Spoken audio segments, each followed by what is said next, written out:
고린도전서 15장 1절에서 11절 말씀.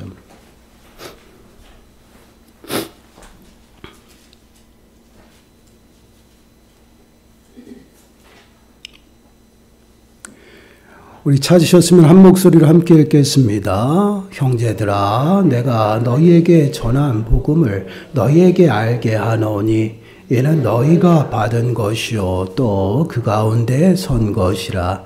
너희가 만일 내가 전한 그 말을 굳게 지키고 헛되이 믿지 아니하였으면 그로 말미암아 구원을 받으리라.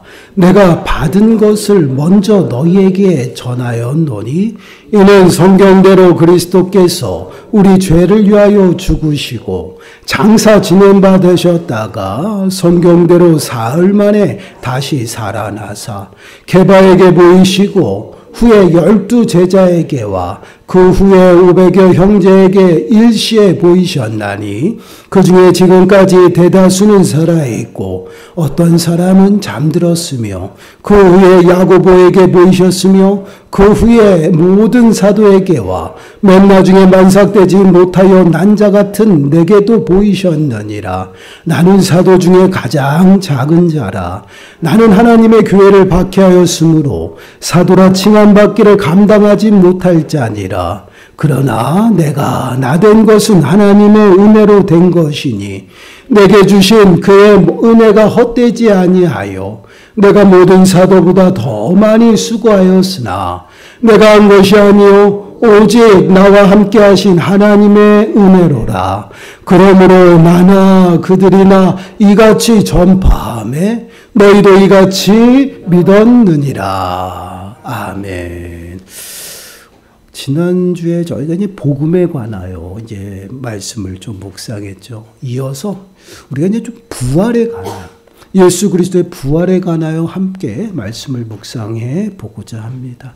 예수 그리스도의 부활은요, 역사적인 사실입니다. 그 사실을 입증하는 역사적인 그러한 증거와 그러한 사실들을 기록한 그러한 부분이죠. 말씀을 통해서 예수 그리스도의 부활에 관하여 우리가 살펴보고요. 우리의 삶을 좀 점검하는 시간들이 되시길 바라요. 그러므로 부활하신 예수 그리스도를 이 시간 좀 인격적으로 만나는 시간들이 되시길 간절히 축원합니다. 먼저 예수 그리스도의 부활하심은요, 그냥 입에서 입으로 전달되는 설화나 허구가 아니다라는 것이요. 이것은 역사적인 사실이고 역사적인 그러한 기록에도 분명히 드러나는 것이에요. 그러면 그러한 역사적인 사실, 부활의 증거들을 우리가 이제 한번 살펴볼 건데, 오늘 본문에서는 기록이 되어 있지 아니하지만 예수 그리스도의 부활의 증거로 가장 먼저 첫 번째로 드는 것이 무엇이냐? 빈 무덤을 첫 번째로 듭니다. 예수 그리스도께서 십자가에 죽으신 후에 아리마대 요셉이 예수 그리스도의 시체를 가져다가 장사를 지내게 되죠. 이러한 모습은 예수 그리스도께서 죽지 아니하고 잠깐 잠잤다가 일어나고 또 기절했다 이러한 그러한 설들을 어떻게 반증하는 증거예요. 그래서 예수 그리스도께서 확실히 죽으시고 그 죽은 시체를 아리마대 요셉이 수고해서 어떻게 해요? 자신이 죽으면 사용할 무덤, 새 무덤에다가 예수 그리스도를 장사 지냈다라는 것이, 이건 역사적으로 기록이 되어 있어요. 마태복음 27장 60절 말씀을 보시면 바위 속에 판 자기 새 무덤에 넣어두고 큰 돌을 굴려 무덤 문 앞에 놓고 가니, 아리마대 요셉이 지금 예수님을 장사 지낸 거예요. 장사 지내는데 하나님이 선지자들을 통해서 예언하신 대로 부자의 그 무덤 속에 지금 예수님이 장사되는 겁니다. 그대로. 동굴이라는 것은 그 당시에 이제 무덤 형태의 동굴이 있고 바닥이 있었어요. 그 동굴에 그 새 무덤 가운데 예수님이 장사 지내고 그 무덤을 어떻게 큰 돌로 막았다라는 것이에요. 지금 여기서 말하는 그 눈여겨볼 것은 무덤에 장사되어 큰 돌을 굴려서 막았다라는 것이죠. 그리고 그 막은 그 입구를 어떻게 해요? 임봉했어요. 예를 들면 이제 황제가 무슨 서신이나 무슨 내용들을 그 반지 그 도장으로 딱 찍어가지고 임봉을 해가지고 아무도 피지 못하게 합니다. 그때 그 도장 찍는 그것을 말해요. 그래서 그 당시의 황제가 예수님의 그 무덤을 다 큰 돌로 막아내고 임봉을 했다라는 것이에요. 그리고 또 경비병까지 거기에 서서 지키게 했어요. 마태복음 27장 66절에서는 기록하죠. 그들이 경비병과 함께 가서 돌을 임봉하고 무덤을 굳게 지키니라. 황제의 명이 있기 전까지는 절대 그 임봉을 쪼개서는 안 돼요. 무덤을 열 수가 없다라는 것이에요.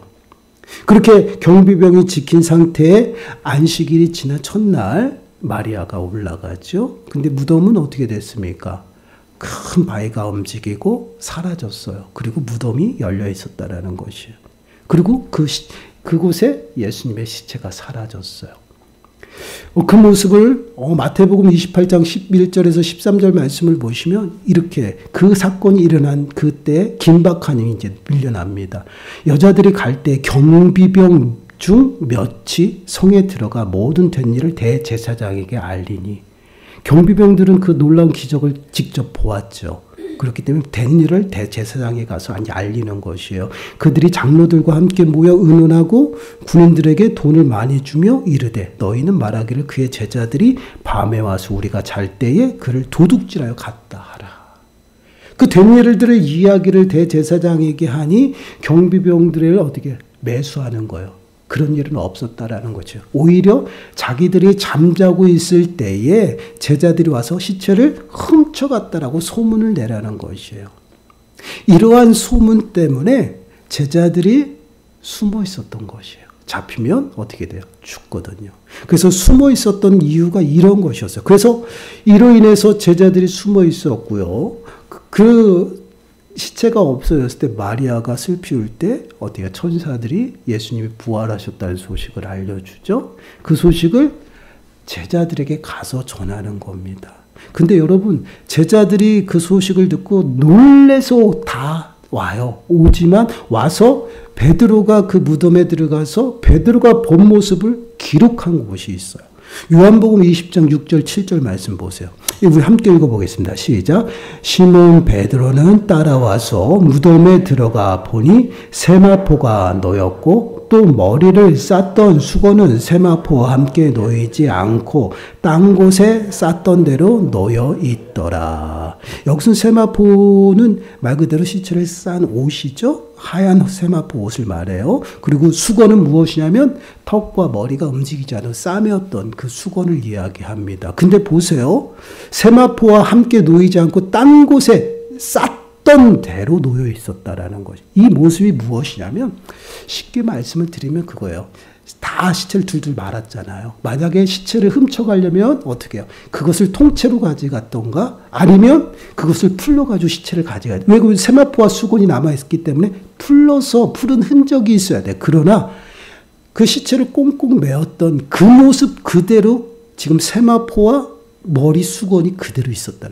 그대로 감았던 것. 손을 탄 흔적이 전혀 없이 그 모양 그대로 거기에 있었다라는 것이에요. 그리고 시체는 깜짝같이 사라졌어요. 투명인간처럼 사라진 거예요. 지금 베드로가 본 그것을 그대로 기록한 것이에요.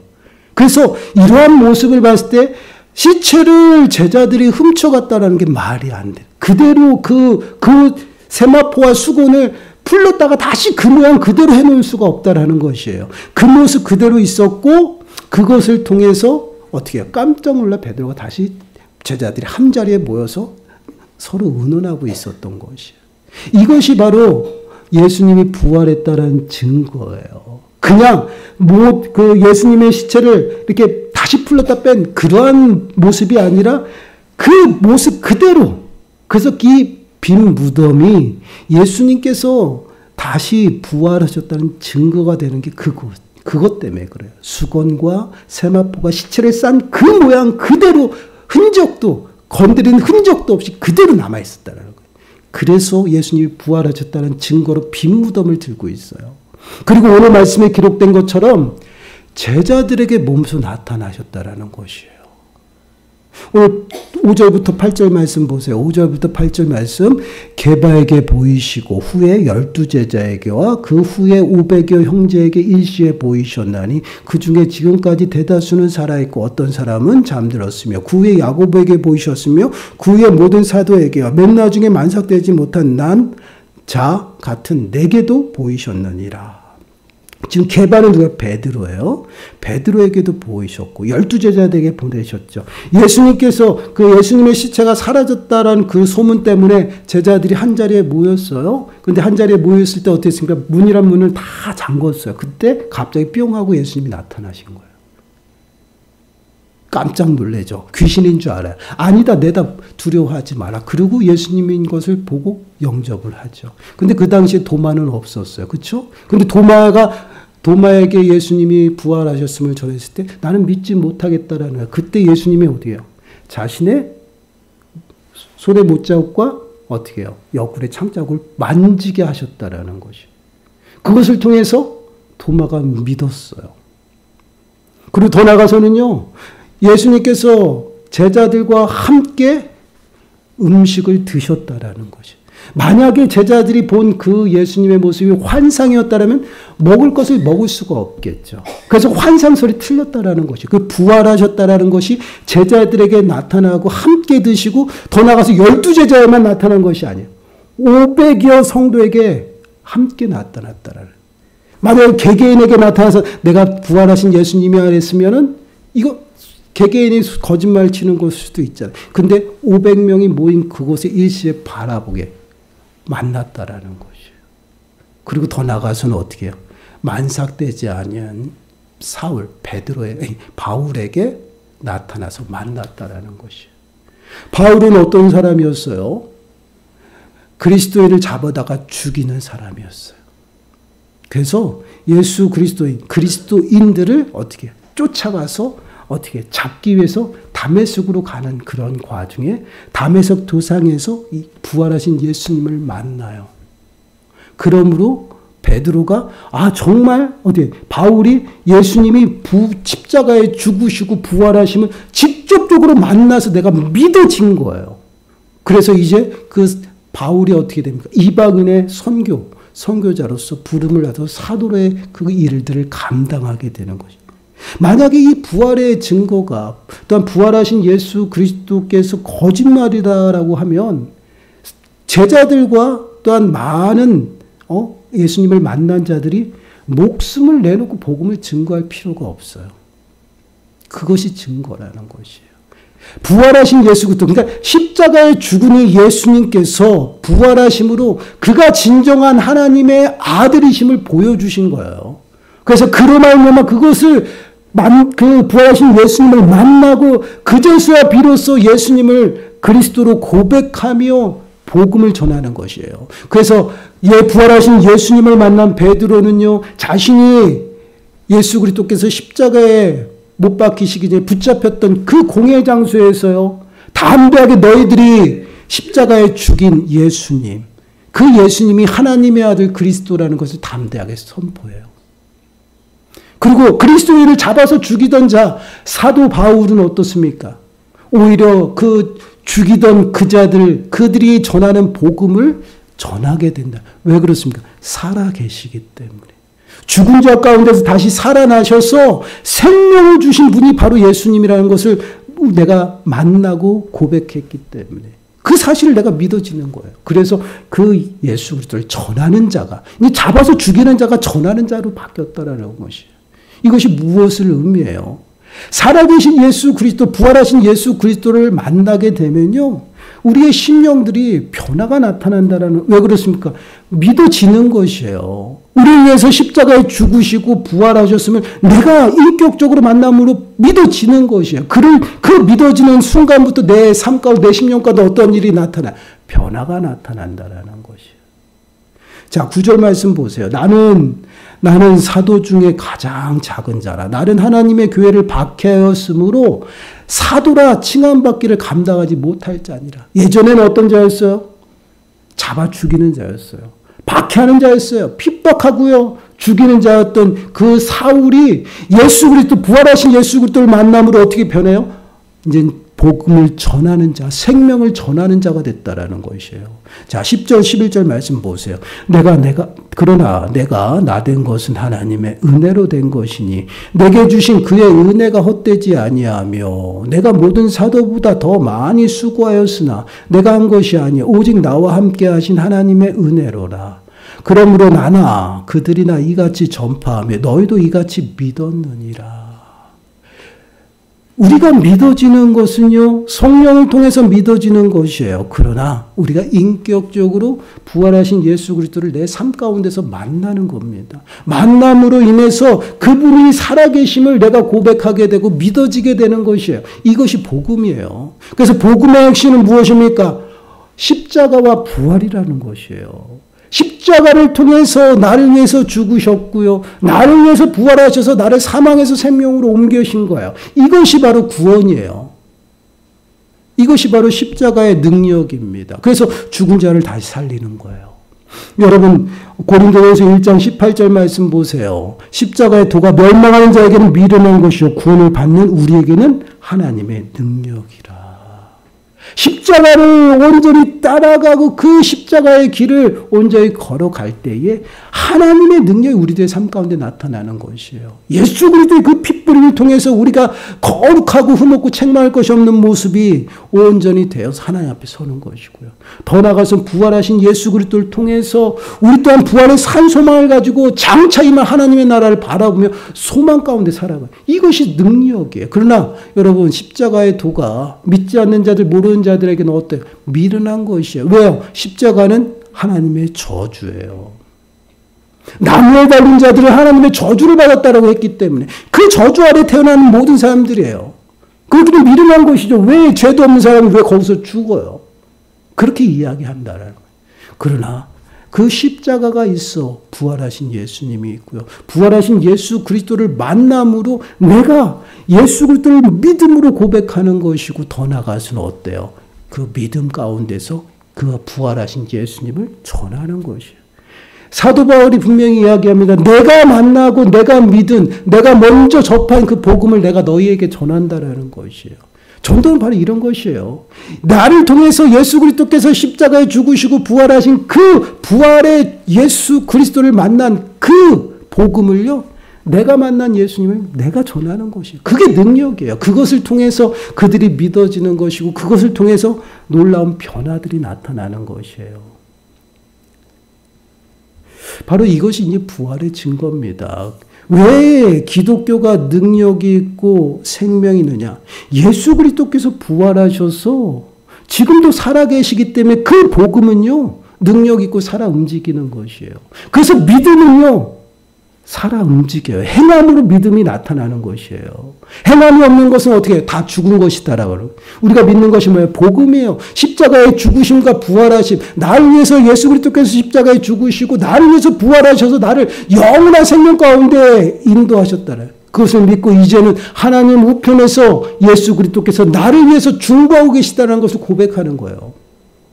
이것을 믿기 때문에 이 땅 가운데 살아가면서요. 어려움을 만나고 문제들을 만나도요. 소망에서 흔들리지 않냐고 그 복음의 소망 가운데서 주님을 바라보는 믿음으로 살아가는 것이. 그래서 이 땅 가운데 모든 믿는 자들이요.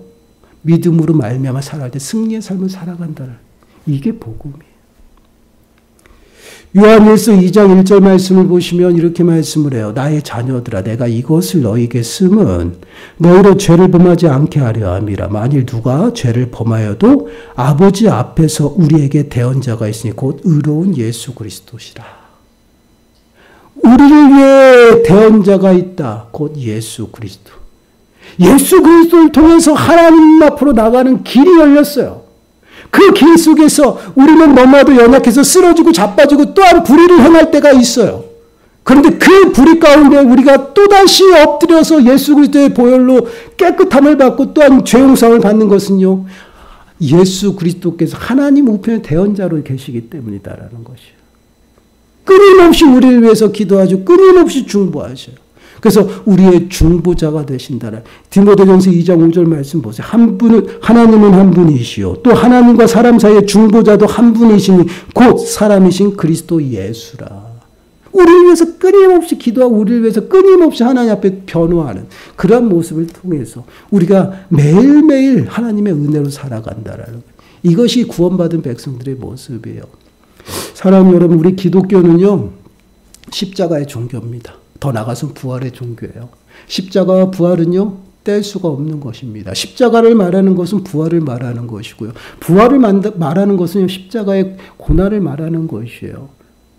그것을 통해서 우리가 생명을 얻었고 그것을 통해서 예수 그리스도께서 승리하셨다라는 것이에요. 그 승리가 우리들의 삶 가운데 있어요. 믿음으로 말미암아 살아갈 때에 우리가 승리의 은혜를 누리며 살아갑니다. 우리의 삶을 좀 돌아보시기 바라요. 우리는 정말 예수 그리스도께서 부활하셔서 하나님 우편에서 나를 위해서 변호하고 대언하고 있음을 내가 믿고 살아가는지 한번 여러분 진단해 보시기 바랍니다. 그리고 내가 정말 예수 그리스도의 부활을 믿는지, 그 부활을 믿는다라면요, 우리에게 생명이 있습니다. 그 부활을 믿는다라면요, 우리 또한 부활의 산 소망 가운데 살아간다라는 것이에요. 복음의 소망 가운데서 흔들리지 아니하여. 그러나 이 소망이 흔들리기 시작하면요, 믿음의 확신이 흔들리고요, 내 정체성을 잊어버려요. 내가 하나님의 자녀라는 것을 망각하고 살아가고 세상 가운데 옛 구습에 빠져서 다시 살아간다라는 그러한 삶은요, 결국 넘어지고 쓰러지고 나를 통해서 다시 사망의 늪으로 던지는 그러한 모습이라는 것이. 근데 우리는 부활하신 예수 그리스도를 매 순간순간 내 마음에 모시고 살아갑니다. 그렇다면 우리는 달라져야 돼요. 새롭게 살아가야 돼요. 이게 십자가의 도의 능력인 것이에요. 성령의 충만함을 통해서 우리를 하나님께서 이끌어 가셔. 그 성령의 인도하심에 순종함에 따라갈 때 우리에게 생명이 있는 것이에요.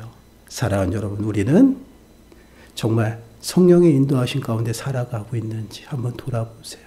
내가 정말 부활하신 예수 그리스도를 만났다라면 반드시 여러분들의 삶에는 변화가 나타났을 것입니다. 그 변화가 증거예요. 그 증거를 통해서 믿음의 확신을 가지고 살아가시고 이제는 우리 또한 부활의 산 소망을 가지고요, 장차 오실 예수님을 어떻게 준비하며 살아가야 돼요. 그리고 전해야 돼요. 왜요? 이게 믿음이에요. 한 주간도 정말 부활의 산소망 가운데 우리 찬양한 거 있잖아요. 고난 중에도 또한 슬픔 중에도 주님의 이름을 부르는 것이에요. 그러면 주님께서 그 어려움의 과정을 온전히 다 이기고 승리하도록 주님이 붙들어. 내가 감당할 수 있는 것이 아니에요. 저는 계속해서 강조합니다. 우리가 감당할 수 있는 것이 아니에요. 하나님이 우리를 붙드시고 은혜를 베풀어 주셔야 돼요. 그 은혜로 말미암아 매 순간순간 우리가 살아가고 있고요. 더 나아가서는요, 주님이 붙드셔서요, 우리가 주님의 붙드심에 따라서 순종하며 살아갈 때 우리 안에서요, 하나님이 주시는 그 은혜의 기쁨과 또한 그 은혜, 풍성함을 누리며 살아가는 겁니다. 한 주간도 정말 우리의 생명이 되신 예수 그리스도 앞에 모든 것을 다 맡기고 의지하며 따라가시길 바랍니다. 그러면 지금 우리가 있는 그 삶의 모습, 환경이 마라 같을지라도요, 그 마라를 다 단물로 바꿔주실 것이고요. 더 나가서는요, 엘림이라는 곳으로 풍성하게 여러분들을 채우실 겁니다. 그 채우심을 바라보고요, 부활하신 예수 그리스도를 온전히 의지하고 바라보며 살아가는 저와 여러분들이 되시길 간절히 축원합니다. 기도하겠습니다. 하나님 감사합니다. 예수 그리스도만이 나의 생명이 되시고 예수 그리스도만이 나의 능력이 되심을 이 시간 고백합니다. 부활하신 예수 그리스도를 온전히 마음에 모시고 주님의 그 생명을 받아 부활의 산소망 가운데 살아가게 하시고 복음의 소망에서 흔들리지 아니하여 주님이 오시는 그때에 잘하였도다 칭찬받고 또한 주님의 크신 영광 앞에 참여하는 저희 모든 생명들이 되게 주여 은혜를 베풀어 주옵소서. 마지막까지 믿음으로 달린 자가 생명의 면류관을 얻는다라고 말씀하신 것처럼 믿음으로 열심히 달려 주님이 예비하신 풍성한 은혜 가운데 거하고 생명의 멸관도 얻는 저희 모든 심령들이 되게 주여 은혜를 베풀어 주옵소서. 이 모든 말씀 예수님의 이름으로 감사하며 기도드리옵나이다. 아멘.